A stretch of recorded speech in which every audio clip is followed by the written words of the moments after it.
Hey! So for quite a while, I have been interested in a lot of like ancient and traditional kinds of footwear that I could make with the skills that I already have. The thing that set me down this path originally was seeing the everyday carry loadout of Mahatma Gandhi, and he had these really interesting sandals that I had never seen before. It was just like a flat piece of wood that had a little post in them. Now, this is a prototype that I made, so they're really scruffy on the bottom. And I've already worn them around a little bit, so you can see they're kind of beat up. Wearing them around the house is actually great. They're the ultimate slip-on. But I wanted to get a feel for the way that the post should be shaped, and also how to wear them. But the problem that I keep running into is that they're not designed for the way that I walk. You see, I land on this part of my foot, not on the heel. So then I got thinking about the other kinds of traditional sandals and footwear that I had been interested in. Things like the Japanese geta, that's these with the teeth on the bottom. And then, as I was doing research into those, I found these really interesting sandals that were apparently worn by samurai, that's just like on one little part of your foot there. And that's how I walk. My heels don't touch the ground, really, or if they do, I don't put weight on them. So what if we made some of these like geta, where it's raised, or what if we made some of those and mixed them up with padukas, which is the Indian sandal that I was talking about before. By the way, while I've got it here on me, something that I really like is the consideration in the design. See, the reason that it's scooped out like this is to reduce your chance of killing something by walking on it, even like a little insect, which is just like compassion-first design to a level that I had never thought of before. So I'm gonna try making these. I forget what they're called. The name of it is on screen. Ashinaka? Is that right? Future me will know. So we're going to try making that out of a scrap piece that I have left over from when I replaced a part of my belt weaving rig. And we're going to be doing it with my old Japanese saw that I had tried sharpening, because I've heard you can't sharpen these, and I wanted to test to see if that's true. So I brought the teeth down and until they were flat, because a lot of the teeth had been broken up, and then I gave it a good try sharpening, and we'll see how all of this works out. I like testing a lot of things at once, even though you really shouldn't do that.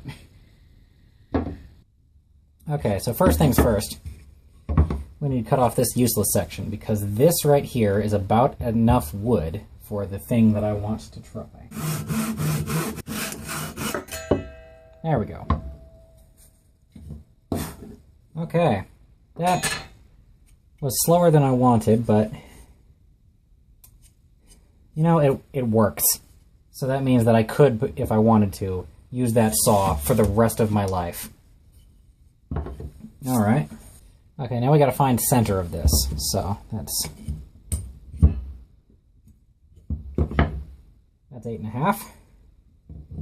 So that means that we need to get to 4.25.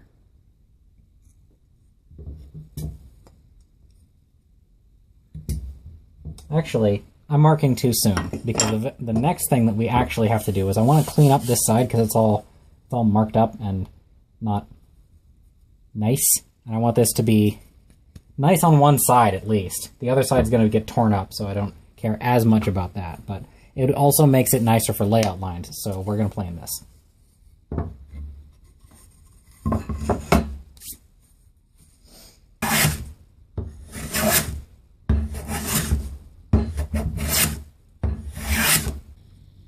Yep, 8.5, so 4.25.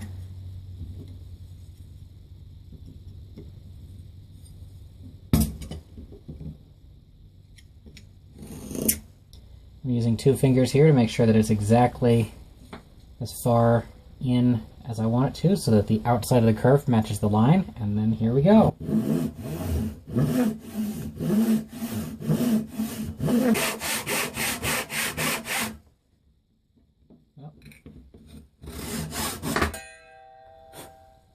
let's see how we did. Good. Not bad. Not bad at all. See, it was 1/16 larger on one side, so the 1/16 that I left for the saw kerf was on that side, and so it evened out pretty exactly. That's really nice.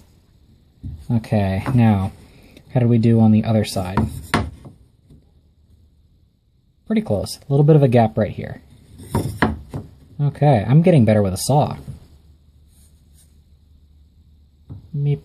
So I tried just setting my foot on there and making a little mark right here, where in between my big toe and my middle toe, pointer toe. What would the? Yeah, because that would be the big toe, wouldn't it? Whatever. Anyway, I tried to make a little dot right here, which is where about I thought it would be. But then I remeasured it because I want the end of my toes to be right there on the edge block there. But I can only work with the wood that I've got because I want to make this out of a scrap piece. So what I wound up doing, and that's the much darker one right there, is I actually traced out the line of where my foot falls and measured from the end of the toe a little bit, like 1/8 of an inch past that. And if you line it up with the very edge of the wood block, you see that the centers line up. And what you can't see is that there's still a little hint of a scribe line here, which I was able to bring out and match. Okay, so that's going to be the center of my hole. Now I just need to make a matching mark on this one.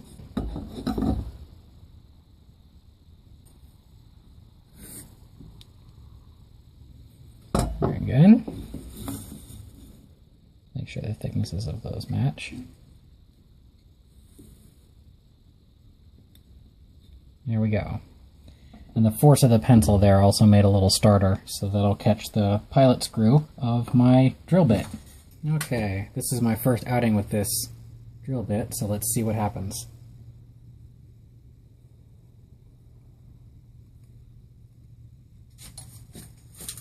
Okay.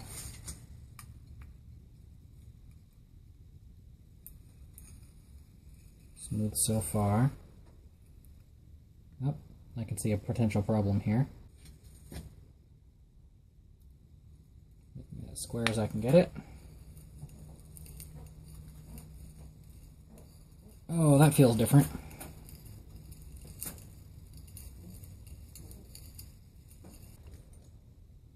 Yep, screw is poking out. So I'm going to back it off and come at it from the other side.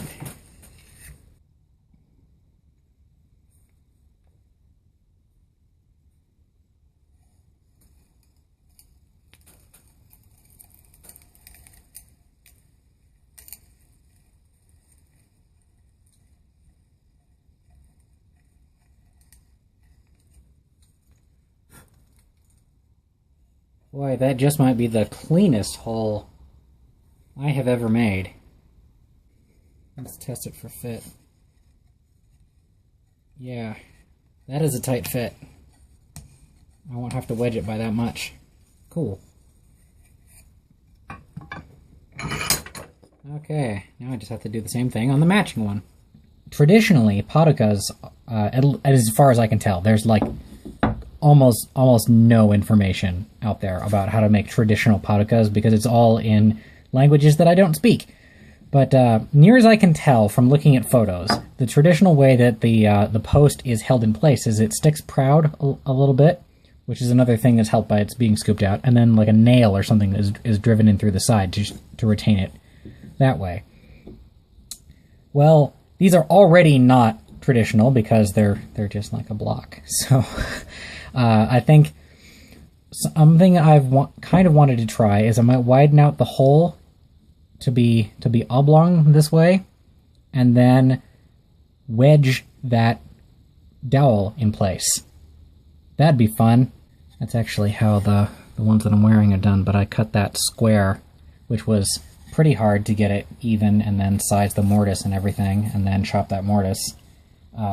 Chopping the mortise was easy, but like getting it sized so that it was square and also the size of one of my chisels without going too small, that was the challenge. So to avoid that, I'm going to see if this works. But before I do that, it's just a loose file, so I need to make a handle for that out of the same dowel. So let's see, this other file that I have has a handle of about there, we'll call that good, and then I'll just mark that.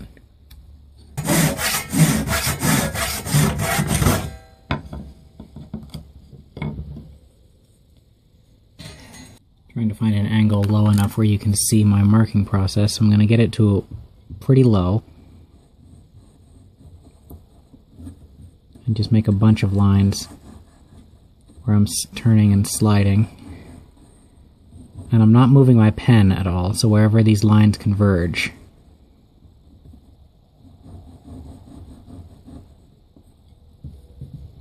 That little white dot right there is the center. Alright, so now what I'm going to do is I'm going to drill a hole that is about the size of that on the flat, and I'm going to get that in and use the spinning action to cam out a bunch of the dust and tap it to size. I'm only going to put it into about there, but I'm going to make the hole the length all the way to there so that I can use this handle for a really long time.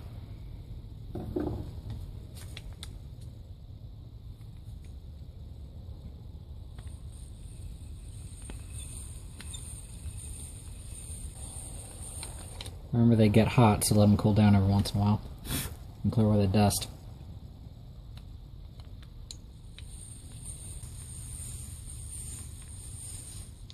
And that's the base. That wasn't so bad.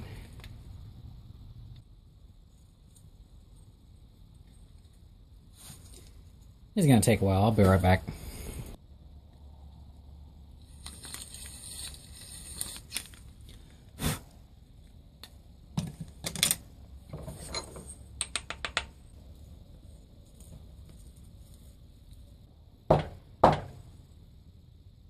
Good enough. Alright, most of the shank is still sticking out there, but I am okay with that, because it's in there enough to be stable. If it's not, then when it comes out, then I can just cam it out a little bit further and then pound it home again. Alright, and continuing our theme of whimsical marks, what's something you only look up at? The sun. So that's the bottom, because you're looking up at it. Yeah. As long as you remember it.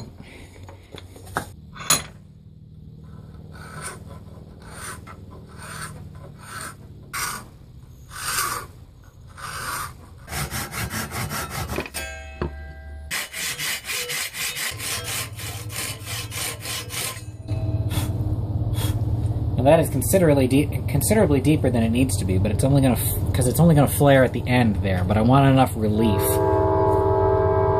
Oh, hi, train.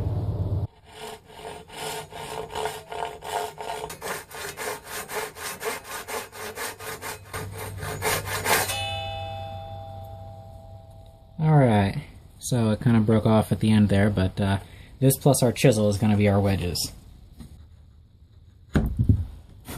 Normally I would recommend you cut it to a wedge shape with your saw, but this is a very thin wedge just to start out, so getting it even thinner than that, precisely and evenly across the whole length of the wedge, is going to be a little tough. Hopefully this isn't transferring too much motion to the camera. Alright, that makes for a decently thin wedge end.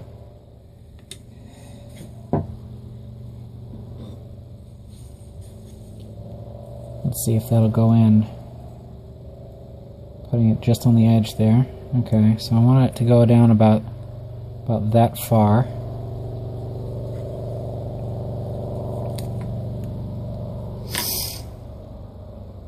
Make a little mark right there.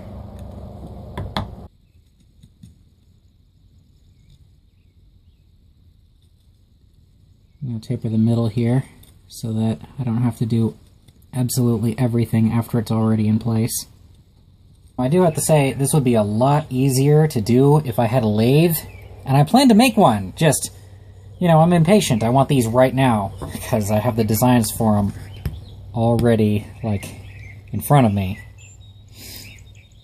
Okay, so, hopefully this wedge will flare that out to accommodate that. I am very lucky that that it's already sized to width. Okay, and I can always like take the file that I just made a handle for and refine the shape of this. Oh, I'm gonna round over the top of that before I drive the wedge in. That would be a great idea. Doing it while it's on the shoe would be much harder.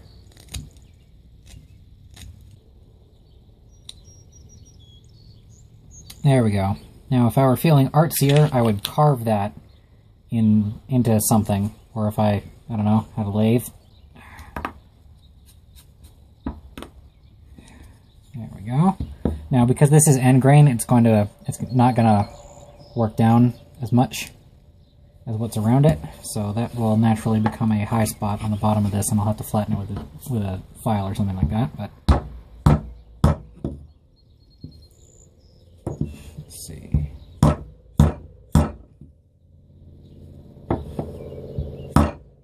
Okay, I cannot pull that out. I cannot drive that through. Give that one more whack for good measure. 2 more whacks. Also, you may notice that it is daylight now because I did the other one while I had cut.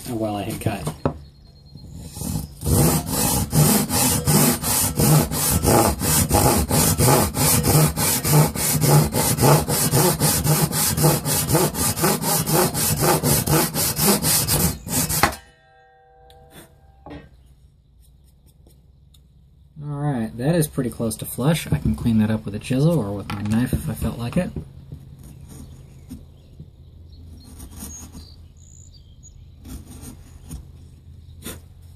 There we go. Alright, that is one completed piece. Or mostly completed. What I'm probably going to do in the coming days is I'm going to wear it around for a bit. I'm going to shape that to my liking. I'm probably not going to do the strap kind today or even this week maybe because I want to spend more time on this, and also this video has gone on long enough, so I might come back to it. Alright. So I'm wearing these around for about a week. You can tell because they're discolored slightly. And a couple of notes of feedback. Things that I would do differently in the future. For one thing, they're not long enough on this side. They're not wide enough. By about an inch, and since this is a 2x4, this is as wide as they get, so I would have to take like a 2x6 or something like that and cut it down to size. Another thing, they're too short by about 3/4 of an inch, which is a very narrow margin, you would think, but especially when you're going up and down stairs on a surface that's already kind of smooth, that extra little bit would make a pretty big difference.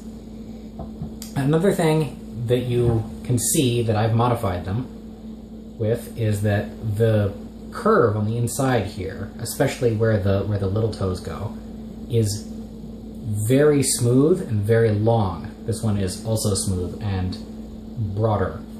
There was a problem with a hot spot towards the top that I never managed to get rid of, and if you look at the pictures of the traditional ones, they narrow considerably right before the disc, which means that if I wanted to try that out, I kind of need a lathe. So I guess I'm making a lathe.